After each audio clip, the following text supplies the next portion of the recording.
ထိုင်နေတာဘယ်လိုလုပ်လို့မေးလို့ရှိရင်ဖြင့်နာငါထိုင်နေရုပ်ကထိုင်နေတယ်လို့မှတ်ရမှာထိုင်တာဘယ်လိုပါလိမ့်ဩဒါပြန်ခိုင်းသမားနဲ့လုသမား2ယောက်သာရှိတယ်လို့မှတ်ကြမယ်ခိုင်းသမားနာလုသမားရုပ်ခိုင်းသမားကအလုသမားကဩ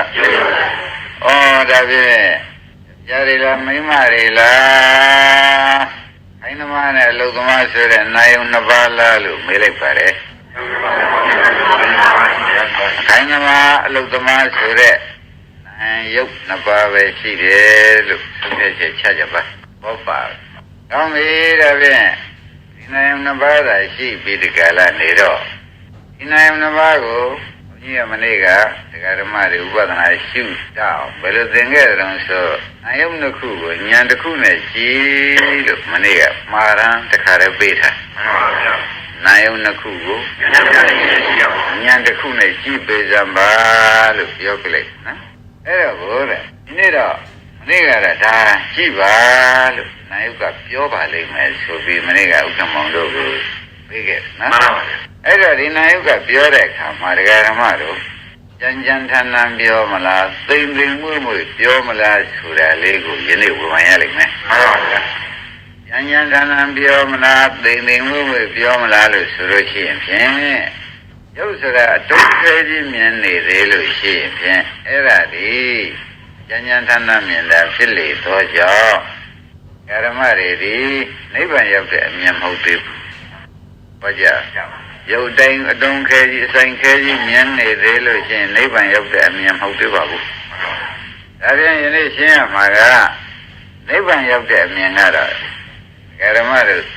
ပြက်ပြက်ပြီးဒီကလာပျောက်ပျောက်သွားတာလေးတွေကိုမြင်ရမယ်နော်ရုပ်ဘက်ကလည်းပေါ်ပြီးပျောက်သွားတာလေးမြင်အောင်ကြည့်ရဒီဘက်ကကြည့်ပြန်လို့ရှိရင်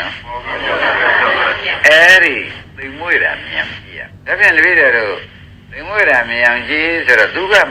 ကြီးကသိမ်မွေ့ခိုင်းတာမဟုတ်ဘူးသူသဘောကသိမ်မွေ့နေတာသဘောကသိမ်မွေ့နေတာက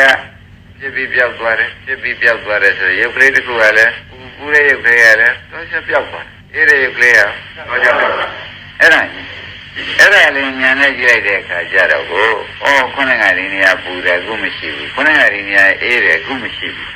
ခုနကဒီနေရာမှာရတဲ့စိတ်ကလေးပေါ်တယ်ခုမရှိဘူးခုနကကောင်းတဲ့စိတ်ကလေးဒီနေရာပေါ်လာတယ်ခုမရှိဘူးအဲ့ဒီခုမရှိတာလေးကိုသူကသိမ်မွေ့နေတော့ကိုကခုနကညာမပဲထိုးဖောက်နိုင်တယ်လို့မှတ်ရမှာဘယ်နဲ့ကြောင့်ညာကထိုးဖောက်ရပါလိမ့်မလဲညာမထိုးဖောက်နိုင်ပါလိမ့်မလဲလို့ဘုန်းကြီးဓမ္မတွေရှုပ်နေလို့ရှိရင်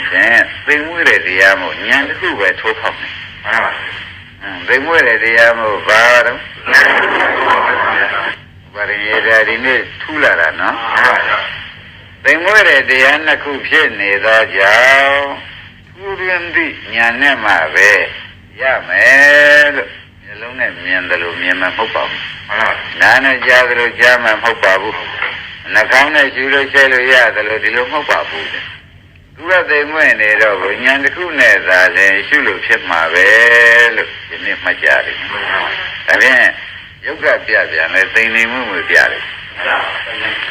ယုတ်ကပြပြန်လို့ရှိရင်ပျောက်ပျောက်ပြီးပြတယ်ဘာကြနာနဲ့ပြပြန်အဲ့တော့ပျောက်ပျောက်ပြီးပြသွားတယ်ဆိုတော့ဓမ္မတွေကညာနဲ့ကြည့်မှပဲဒီဥစ္စာပေါ်ပြီးပျောက်သွားတယ်လို့သိမှာပဲရှင်းမလားပေါ်ပြီးပျောက်သွားပြီလို့သိလို့ရှိရင်ရုပ်မှလည်းပေါ်ပြက်ပဲရှိပါတယ်ဖြစ်ပြက်ပဲရှိပါတယ်နာမ်မှလည်းရုပ်မှလည်းဖြစ်ပြက်ရှိနာမ်မှလည်းဖြစ်ပြက်ရှိတော့အဲ့ဒီဖြစ်ပြက်ကလေးတွေဆိုတော့ဥပါဒေတော့သိမ်မွေ့မှာပဲဘာကြအဲ့တော့သိမ်မွေ့တာလေးမှန်ပြစ်နိုင်ဖို့ဉာဏ်ကအရေးကြီးသိမ်မွေ့တာလေးကိုဉာဏ်ကအရေးကြီးတယ်တဲ့ဒါဖြင့်ယုတ်ဤဖြစ်ပြမှုကလည်းသိမ်မွေ့ပါကလားနိုင်ဖြစ်ပြမှုကလည်းသိမ်မွေ့ပါလားဒီပြင်မျက်လုံးနဲ့နားနဲ့နှာခေါင်းနဲ့လျှာနဲ့ကိုယ်နဲ့ကြည့်လို့ဖြင့်မြင်လို့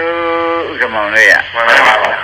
ဘုရားညာလေးနဲ့ကြည့်မှာပဲနော်မှန်ပါပါဘုရားညာလေးနဲ့ကြည့်လိုက်တဲ့အခါကျတော့မြင်ပေဘူးလားမြင်ပါဘူးဒါဖြင့်အဲ့ဒီလိုမြင်လာလို့ရှိရင်ဖြင့်ဒကာဓမ္မတို့ကို အမြင်မှန်ရဖို့ဝါယတဗုဒ္ဓဉာဏ်ရဖို့ဆုံးဖြတ်ချက်ချသိမ်မွေးတဲ့ဖြစ်တဲ့ကလေးတွေမြင်လာလို့ရှိရင်နော်ရုပ်ကလည်းသိမ်နေမှုဖြစ်တဲ့ပဲပြနာငောင်းသိမ်နေမှုဖြစ်တဲ့ပြအဲ့ဒါလေးကိုရုပ်ရှိတဲ့ပုဂ္ဂိုလ်ကရုပ်သိမ်မွေးတာလေးဖြစ်ပျက်ကိုမြင်ပြီးနာမ်သိမ်မွေးတာလေးဖြစ်ပျက်ကိုမြင်ပြီးဆိုမှဖြင့်ဩဒါတွေကလည်းဆိုလို့ရှိရင်ဖြင့်မြင်မှန်ပဲ